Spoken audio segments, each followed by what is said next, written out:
رمضان رمضان رمضان سكون واطمئنان رمضان رمضان رمضان سكون واطمئنان۔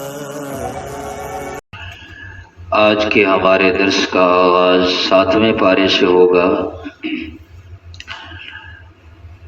7ویں پارے کی ابتدا میں اللہ جل جلالہ نے قرآن کریم کی تاثیر کو بیان فرمایا کہ اللہ جل شانہ نے اس کلام پاک میں بڑی تاثیر اور اثر رکھا ہے۔ مکہ مکرمہ میں اسلام کے ابتدائی زمانے میں مسلمانوں پر، ایمان لانے والوں پر ظلم و ستم ہوتا، چنانچہ نبی کریم صلی اللہ تعالی علیہ وسلم نے بعض احباب کو حبشہ کی طرف ہجرت کرنے کی اجازت دی، تو مسلمانوں کے 2 گروہ نے حبشہ کی طرف ہجرت کی۔ پہلی مرتبہ جب حبشہ کی طرف ہجرت ہوئی تو یہ 11 مردوں پر مشتمل ایک قافلہ تھا جنہوں نے حبشہ کی طرف ہجرت فرمائی۔ پھر کچھ عرصے کے بعد دوسرا قافلہ حبشہ کی طرف ہجرت کر کے گیا، جس میں حضرت عثمان غنی رضی اللہ تعالیٰ عنہ اپنی زوجہ محترمہ دختر رسول صلی اللہ تعالیٰ علیہ وسلم حضرت رقیہ کے ہمراہ اس گروہ میں شامل تھے۔ حبشہ کے بادشاہ نجاشی نے ایمان والوں کا بڑا اعزاز و اکرام کیا۔ کفار مکہ کو جب پتہ چلا کہ مسلمان وہاں خوشحال زندگی گزارنے لگے ہیں تو انہوں نے ایک وفد بھیجا حبشہ کے بادشاہ نجاشی کے پاس کہ یہ جو لوگ ہیں یہ اپنے باپ دادا کے دین کو چھوڑ کر اور اپنا شہر وطن چھوڑ کر تمہارے پاس آ گئے ہیں۔ یہ دین ایسا ہے کہ اس دین کے ماننے والے وہ آپس میں جدا ہو جاتے ہیں، ماں باپ بیٹا بھائی خاندان آپس میں جدائیاں ہو جاتی ہیں، لہٰذا انہیں اپنے پاس ٹھکانہ نہ دو۔ چنانچہ اس وقت کے جو بادشاہ ہوتے تھے چاہے کافر بھی ہوں وہ زیرک اور دانا عقل مند ہوتے تھے، آج کل کے نادان بادشاہوں حاکموں کی طرح نہیں ہوتے تھے۔ تو اس نے باوجود اس وقت کافر ہونے کے اس نے مسلمانوں سے اس کی وضاحت طلب کی کہ کفار مکہ آئے ہیں اور وہ تمہارے بارے میں یہ باتیں کر رہے ہیں، تم آؤ اور اپنے بارے میں وضاحت دو۔ چنانچہ مسلمانوں نے چند افراد کو منتخب کیا جو نجاشی عیسائی تھا، اس کے دربار میں پہنچے، متکلم بنایا حضرت جعفر بن ابی طالب رضی اللہ تعالیٰ عنہ کو، جو حضرت علی کے بھائی تھے، جنہیں جعفر طیار بھی کہتے ہیں۔ انہوں نے آ کر اسلام کی اور نبی کریم صلی اللہ تعالیٰ علیہ وسلم کی وہ خوبیاں نجاشی کے دربار میں بیان کی کہ نجاشی متاثر ہوئے بغیر نہ رہ سکا۔ بڑی خوبصورت سیرت کا حصہ ہے یہ۔ چنانچہ اس نے کفار مکہ کو واپس کر دیا کہ تم ان کے بارے میں جو باتیں کہہ رہے ہو یہ سراسر غلط ہیں۔ پھر اس نے ایک وفد بھیجا جو 70 عیسائی علماء پر مشتمل تھا۔ اس وقت نبی کریم صلی اللہ تعالیٰ علیہ وسلم مدینہ طیبہ کی طرف ہجرت فرما چکے تھے۔ اب یہ جو لوگ پہلے حبشہ کی طرف ہجرت کر چکے تھے ان کی خواہش تھی کہ ہم اب حبشہ کو چھوڑ کر مدینہ طیبہ آ جائیں۔ چنانچہ جب یہ لوگ وہاں سے روانہ ہوئے تو نجاشی کے حکم پر 70 عیسائی علماء بھی ان کے ساتھ مدینہ طیبہ حاضر خدمت ہوئے۔ آپ علیہ الصلوۃ والسلام کی خدمت میں جب حاضر ہوئے تو آپ نے انہیں سورہ یاسین پڑھ کر کے سنائی، اور جب انہوں نے یہ سورت سنی تو ان کی سب کی آنکھوں سے آنسو بہنے لگے اور وہ سارے کے سارے مسلمان ہو گئے۔ اس کا تذکرہ اس آیت کے اندر ہے، 7ویں پارے کی پہلی آیت میں، وَإِذَا سَمِعُوا مَا أُنزِلَ إِلَى الرَّسُولِ، کہ جب وہ سنتے ہیں وہ قرآن جو رسول کریم صلی اللہ تعالی علیہ وسلم کی طرف اتارا گیا، ترا تو دیکھے گا اعینہم تفیض من الدمع، کہ ان کی آنکھیں آنسو بہا رہی ہیں، مما عرفوا من الحق، کیونکہ وہ حق کو پہچان چکے ہیں۔ چنانچہ انہوں نے کہا یہ کلام اسی کلام کے مشابہ ہے جو حضرت عیسیٰ علیہ السلام پر اتارا گیا۔ چنانچہ وہ سارے مسلمان ہو کر دوبارہ حبشہ گئے تو حبشہ کے بادشاہ نجاشی نے ایک اور وفد بھیجا جس میں اسے اپنا بیٹا بھی ساتھ بھیجا کہ جاؤ اور حضور پاک صلی اللہ علیہ وسلم کی خدمت میں جا کر کے مسلمان ہو جاؤ۔ لیکن وہ کشتی پر سوار ہوئے، اللہ کی شان، کشتی پانی میں ڈوب گئی اور وہ سارے کے سارے اسی پانی میں غرق ہو گئے۔ یہی وہ بادشاہ ہے نجاشی جس کی نبی کریم صلی اللہ علیہ وسلم نے غائبانہ نماز جنازہ بھی پڑھائی۔ بعض روایات کے مطابق یہ بھی مسلمان ہو چکا تھا۔ تو یہ قرآن کی تاثیر ہے کہ اپنے تو اپنے رہ گئے، غیر بھی اس سے متاثر ہوئے بغیر نہیں رہ سکتے۔ قرآن میں اللہ نے تاثیر ایسی رکھی ہے، ساتھ ہی قسم کے احکامات بیان فرمائے۔ انسان اپنی روزمرہ کی زندگی میں جو قسم کھا بیٹھتا ہے یہ طریقہ پسندیدہ نہیں ہے۔ بات بات پر قسم کھانا بعض لوگوں کی عادت ہوتی ہے، تکیہ کلام بن جاتا ہے کہ ہر بات پر کوئی اگلا بات نہ مان رہا ہو فوراً بلا تامل بلا توقف قسم کھا لیتے ہیں۔ اللہ کی قسم یہی بات ہے، تو اس لیے اس کی عادت تو نہیں ہونی چاہیے، لیکن بعض موقعوں پر قسم کھانا ناگزیر ہوتا ہے، بعض شرعی مسائل میں بھی، جیسے البینۃ علی المدعی والیمین علی من انکر۔ اگر دعویٰ کرنے والے کے پاس گواہ نہیں ہے تو جس کے خلاف دعویٰ ہو رہا ہے، جسے مدعا علیہ کہتے ہیں، اس سے شرعاً قسم لی جاتی ہے۔ بہرحال ایک تفصیلی مسئلہ ہے۔ تو قسم کی 3 قسمیں ہیں، فقہاء نے قرآن و سنت کی روشنی میں لکھی ہیں۔ قسم کی پہلی قسم ہے جس کو یمین غموس کہتے ہیں، عربی زبان میں قسم کو یمین کہتے ہیں۔ تو یمین غموس، اس کی تعریف یہ ہے کہ زمانہ ماضی میں جان بوجھ کر کسی کام کے کرنے یا نہ کرنے کی جھوٹی قسم اٹھانا، یعنی کوئی کام کیا ہے لیکن یہ قسم کھاتا ہے کہ اللہ کی قسم میں نے نہیں کیا، یا کوئی کام نہیں کیا اور یہ بعد میں قسم کھاتا ہے جھوٹی کہ میں نے یہ کام کیا ہے۔ تو ماضی میں، گزشتہ زمانے میں جو وقت گزر چکا ہے اس میں کسی کام کے کرنے یا نہ کرنے کی جھوٹی قسم اٹھانا، اس قسم کا حکم یہ ہے کہ اس میں کفارہ تو نہیں ہے لیکن توبہ اور استغفار لازم ہے، کیونکہ جھوٹ بولا ہے اس نے، لہذا اس جھوٹ کے ازالے کے لیے اسے توبہ اور استغفار کرنی چاہیے۔ ایک ہے دوسری قسم یمین لغو، وہ یہ ہے کہ زمانہ ماضی میں، گزشتہ زمانے میں کسی کام کے کرنے یا نہ کرنے کی جھوٹی قسم اٹھانا، لیکن بھولے سے اٹھانا، اس کے گمان میں یہی تھا کہ میں نے یہ کام کیا ہے اور اس نے اس کا دعویٰ بھی کر دیا، بعد میں پتہ چلا کہ اوہو میں نے تو غلطی کی، میں نے تو یہ کام نہیں کیا تھا، تو بھول کر اگر جھوٹی قسم کھا لی، اس میں کفارہ بھی نہیں ہے اور اس پر گناہ بھی نہیں ہے، کیونکہ انسان ہے اگر بھول گیا ہے تو حدیث میں آتا ہے رفع عن امتی الخطأ والنسیان، میری امت کی خطا اور میری امت کی بھول چوک اللہ نے معاف فرما دی۔ اور تیسری قسم کی قسم ہے یمین منعقدہ، آئندہ زمانے میں کسی کام کے کرنے یا نہ کرنے کی قسم اٹھانا۔ مثلا یوں کہتا ہے کہ میں فلاں کام، اللہ کی قسم میں فلاں کام نہیں کروں گا آنے والے زمانے میں۔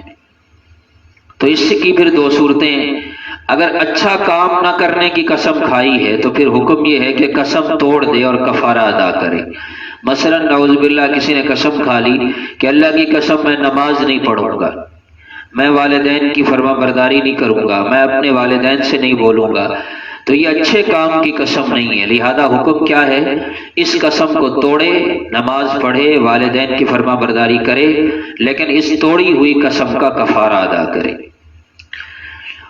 اور اگر کوئی اچھا کام ہے تو کوشش کرے کہ اس کام کو پورا کرے۔ مثلا قسم کھائی، اللہ کی قسم میں حج کروں گا، میرا فلاں کام ہو جائے میں حج کروں گا، تو پھر ایسی قسم کو پورا کرنا لازمی ہے، کوشش کرے حج کرے، اگر نہ کر سکے تب کفارہ دینا پڑے گا۔ تو خلاصہ کلام یہ ہے کہ کفارے کا تعلق صرف آنے والے زمانے میں کھائی ہوئی قسم کے ساتھ ہے۔ پچھلے زمانے کی جھوٹی قسم کھائی تو گناہ ہے، کفارہ نہیں، بھول کر کھا لی تو نہ گناہ ہے نہ کفارہ ہے۔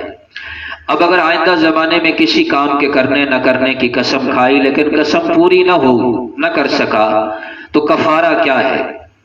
اس کا حکم بھی بیان فرمایا، فَكَفَّارَتُهُ اِطْعَامُ عَشَرَةِ مَسَاكِينَ،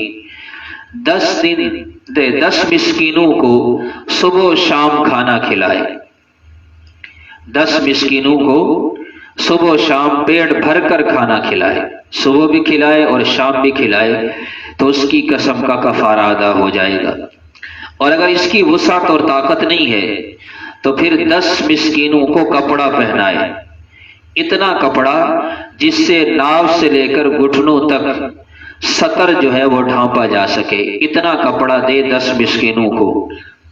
اور اگر کپڑا بھی نہیں دے سکتا، کھانا بھی نہیں کھلا سکتا، من لم یجد فصیام 3 ایام، تو پھر 3 دن لگاتار روزے رکھے، 3 دن لگاتار روزے۔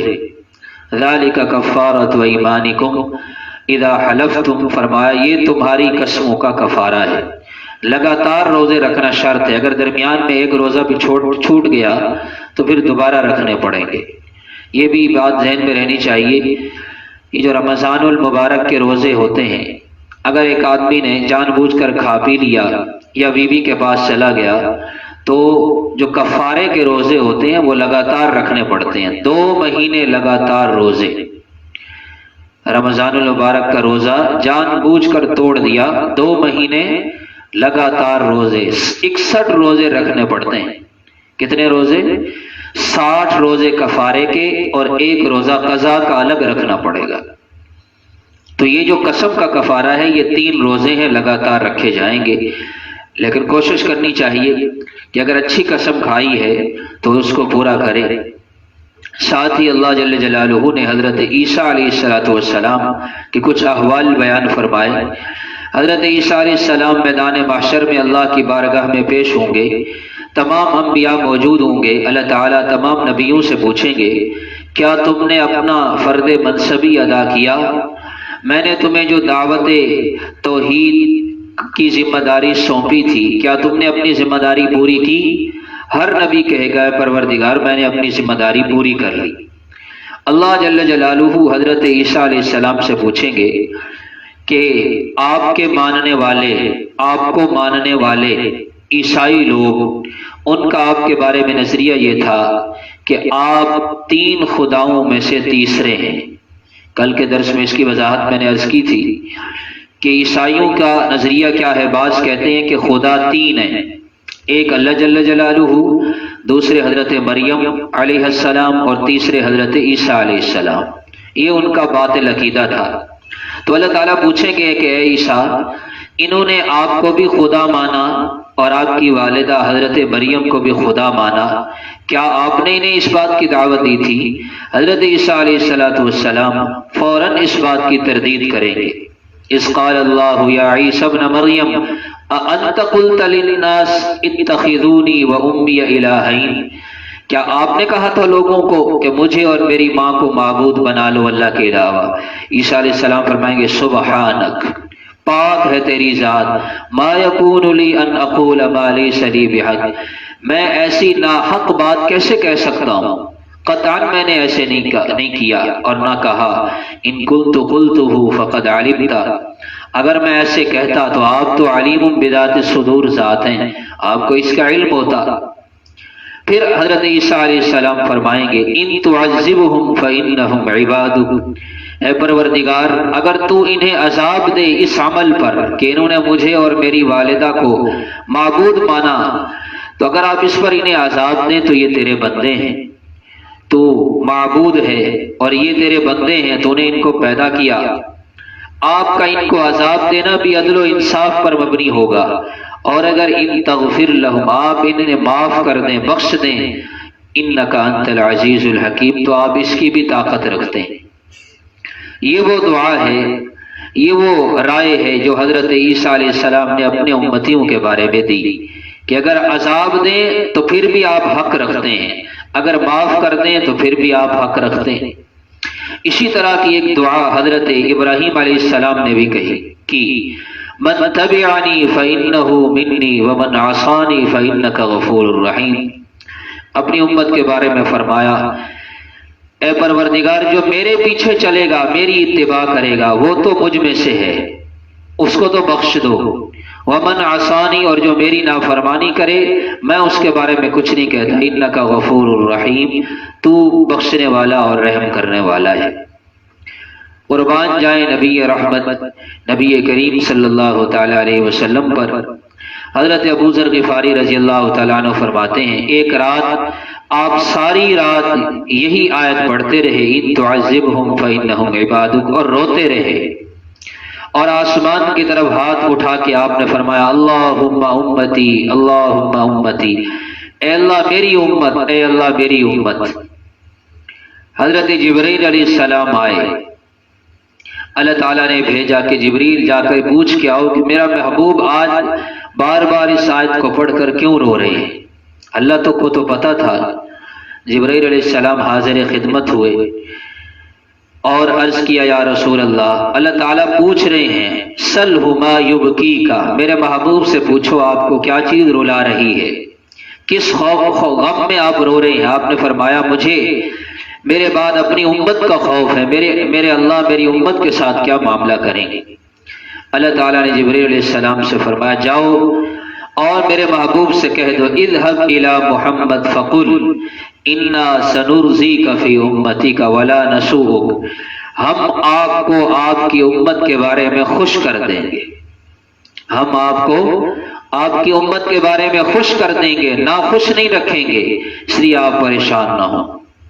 وہ نبیوں میں رحمت لقب پانے والے، مرادیں غریبوں کی بر لانے والے، اس لیے آپ کا ایک لقب کیا ہے، نبی الرحمہ، وما ارسلناک الا رحمۃ للعالمین۔ اللہ نے آپ کو صرف انسانوں کے لیے ہی نہیں جانوروں کے لیے بھی رحمت بنا کر کے بھیجا۔ آپ ایک جگہ موجود تھے، ایک اونٹ آیا اور آپ کے قریب بلبلانے لگا، آپ نے اس اونٹ کے مالک کو بلایا اور فرمایا تیرا اونٹ میرے سامنے تیری شکایت کر رہا ہے، اونٹ کہہ رہا ہے کہ تو چارہ کم ڈالتا ہے اور کام زیادہ لیتا ہے، اس اونٹ کا خیال رکھا کرو۔ یہ ہے نبی رحمت۔ اللہ جل جلالہ نے اہل ایمان کے لیے آخرت میں جو نعمتیں تیار کر رکھی ہیں ان میں سب سے بڑی نعمت اللہ کی، سب سے آخر میں اہل ایمان کو جو اللہ تمغہ عطا فرمائیں گے وہ اللہ کی رضا کا ہوگا۔ احل لکم رضوانی فلا اسخط علیکم ابدا، سب سے آخری نعمت جو اہل جنت کو ملے گی، جس کے بعد کسی اور نعمت کی ضرورت ہی نہیں رہے گی، اتنے جنتی اتنے خوش ہوں گے۔ وہ کیا ہوگی؟ اللہ کی طرف سے اعلان ہوگا کہ میں تم سے راضی ہو گیا ہوں، آج کے بعد میں تم سے کبھی ناراض نہیں ہوں گا۔ اہل جنت کو سب سے بڑا تمغہ جو ملے گا وہ کس چیز کا ہوگا؟ اللہ کی رضا کا۔ قربان جائیں صحابہ کرام رضوان اللہ تعالی علیہ مجمعین پر، اللہ نے صحابہ کو وہ تمغہ دنیا میں ہی عطا فرما دیا کہ رہتی دنیا تک جب بھی کسی صحابی کا یا صحابیات کا تذکرہ ہوگا تو ساتھ ان کی صفات تو بہت ساری ہیں جو قرآن میں آئی ہیں، لیکن ہم ساتھ کیا کہتے ہیں؟ رضی اللہ عنہم ورضوا عنہ، رضی اللہ فلاں صحابی رضی اللہ عنہ، اللہ ان سے راضی ہو گئے۔ کتنا بڑا انعام ہے حضرات صحابہ کرام کو جو اللہ نے دنیا میں دیا۔ اللہ ہم سب سے دنیا میں بھی راضی ہوں، آخرت میں بھی راضی ہوں۔ سورہ انعام کی ابتدا ہے، بہت ہی فضیلت ہے اس کی پہلی 3 آیات کی، اور یہ وہ سورت ہے قرآن کریم کی جو یک بارگی اکٹھی ساری صورت نازل ہوئی۔ ویسے تو پورا قرآن 23 سال کے عرصے میں وقتاً فوقتاً نازل ہوتا رہا، کبھی ایک آیت کبھی دو، موقع کی مناسبت سے۔ یہ واحد صورت ہے سورہ انعام جو ساری صورت اکٹھے نازل ہوئی۔ اور جب یہ صورت نازل ہوئی، حضرت جبرائیل علیہ السلام اسے لے کر کے آئے، 70,000 فرشتوں کے جھرمٹ میں یہ صورت نبی کریم صلی اللہ علیہ وسلم کے پاس لائی گئی اہتمام کی وجہ سے۔ اس صورت میں اللہ نے شفا رکھی ہے، ویسے پورا قرآن شفا ہے۔ آپ علیہ السلام نے فرمایا ما قرئت علی علیل الا شفاہ اللہ، یہ صورت جب بھی کسی بیمار پر پڑھی جائے گی اللہ اسے شفا عطا فرمائے۔ اور اس کی ابتدائی 3 آیات ہیں، بڑی ہی فضیلت پر مشتمل ہیں۔ الحمدللہ الذی خلق السماوات والارض، تمام تعریفیں اس اللہ کے لیے ہیں جس نے آسمانوں اور زمین کو پیدا فرمایا، وجعل الظلمات والنور، اور اس نے تاریکیوں اور روشنی نور کو بنایا، ثم الذین کفروا بربہم یعدلون، پھر وہ لوگ جو کفر کرتے ہیں وہ اپنے رب کے ساتھ شریک ٹھہرانے لگتے ہیں۔ کون رب ہے؟ هو الذی خلقکم من طین، وہ اللہ جس نے تمہیں مٹی سے پیدا فرمایا، ثم قضا اجلا، پھر تمہارے لیے وقت مقرر کیا، واجل مسمى عنده، موت کا وقت اس کے پاس مقرر ہے، تم اس میں شک کرنے لگتے ہو۔ وہی اللہ ہے آسمانوں میں اور زمین میں، وہ تمہاری پوشیدہ باتوں کو جانتا ہے، تمہاری اعلانیہ باتوں کو جانتا ہے، جو کچھ تم کماتے اور کرتے ہو وہ اسے جانتا ہے۔ یہ 3 آیات ہیں، تو کم از کم یہ ہے روزانہ کی ایک آیت بھی یاد کریں تو 3 دنوں میں یاد ہو سکتی ہیں۔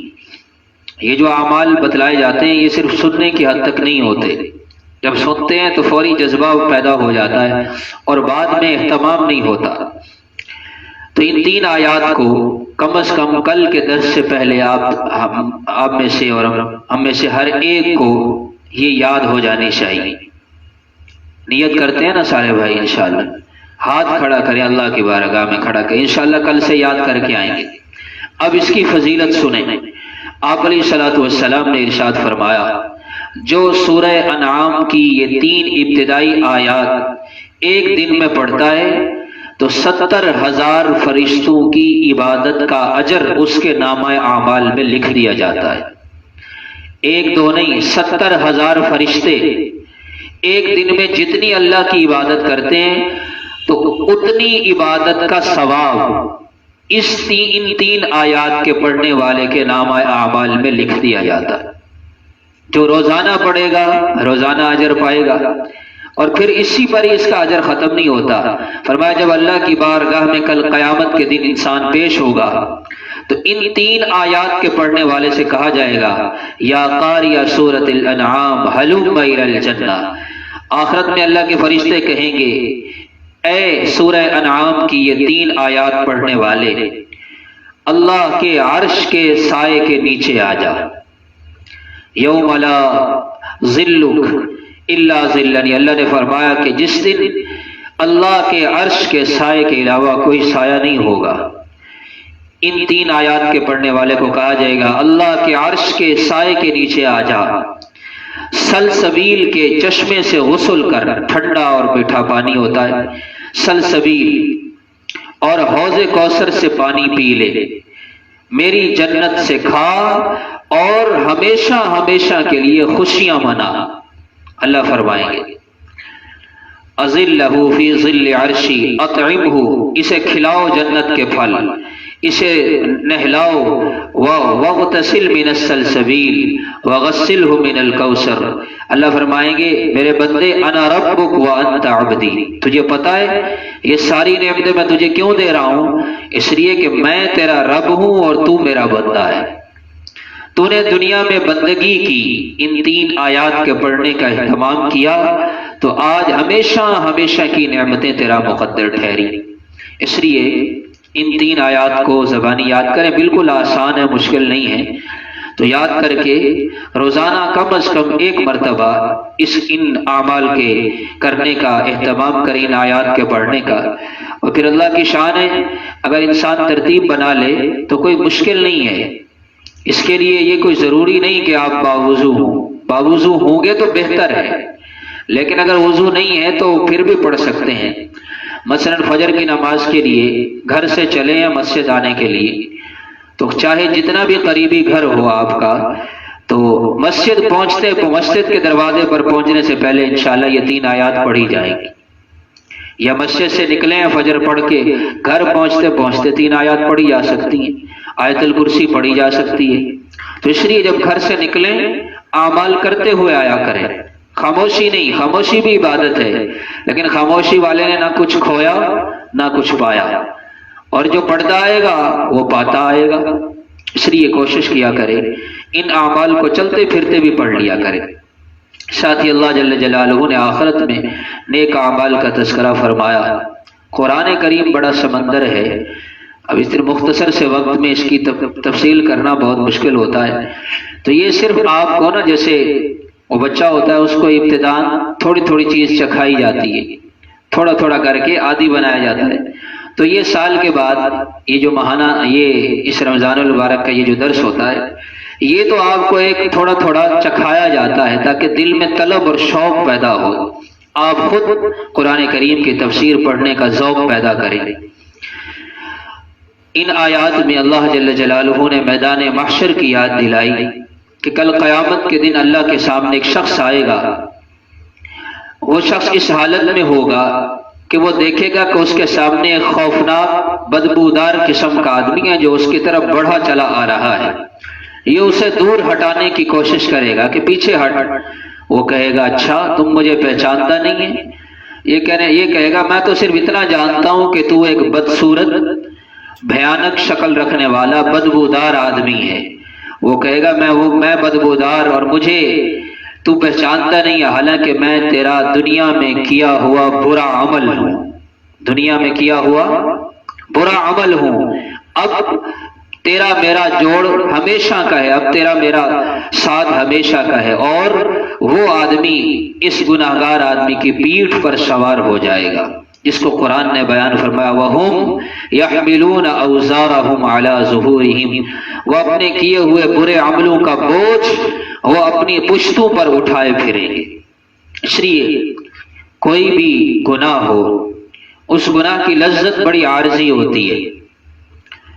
مثلا بد نگاہی کا گناہ ہے، ہمارے معاشرے میں بہت عام ہے، اور یہ وہ گناہ ہے بد نگاہی کا جس میں بڑے بڑے دیندار لوگ ملوث ہیں، کیونکہ اس کا پتہ کسی کو نہیں چلتا۔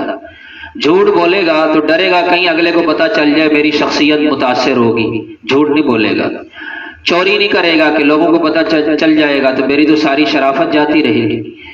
بہت سے ایسے گناہ ہیں جو انسان جو ہے وہ اپنی عزت بچانے کے لیے نہیں کرتا، لیکن یہ آنکھ کا ایسا گناہ ہے جس کا پتہ کسی کو ہے ہی نہیں۔ میرے اس آنکھ کے کیے ہوئے گناہ کا مجھے ہی پتہ ہے، اس لیے اس گناہ کے کرنے میں انسان ہچکچاتا نہیں ہے، بس بد نگاہی کرتا چلا جاتا ہے۔ تو دل میں یہ تصور کر لے کہ اگر میں تھوڑی دیر اپنی نگاہ کو جھکا لوں گا تو اس پر جو مجھے مشقت اٹھانی پڑے گی، اس مشقت پر جو اللہ مجھے اجر دیں گے وہ کبھی ختم نہیں ہوگا۔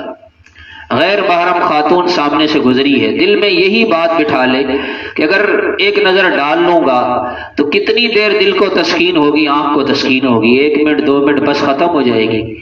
لیکن اس پر جو مجھے گناہ ہوگا وہ دنیا میں بھی ہوگا، قبر میں بھی ہوگا، حشر میں بھی ہوگا، نہ ختم ہونے والا سلسلہ ہے اگر توبہ نہ کرے۔ اس لیے کہتے ہیں یہ جو 2 نگاہیں ہیں یہ انسان کے روحانی مکان کے 2 دروازوں پر لگے ہوئے 2 تالے ہیں، اندر خزانہ موجود ہے، اور یہ آنکھیں 2 دروازے ہیں، اور ان کو جھکانا یہ 2 تالے ہیں۔ تو جہاں جتنا قیمتی خزانہ ہوتا ہے اس کے تالے اتنے ہی مضبوط ہوتے ہیں۔ کمزور تالے ہوں تو خزانہ لٹ جاتا ہے، اگر ان نگاہوں کو جھکانا نہیں سکھایا تو اندر کی روحانیت ختم ہو جائے گی۔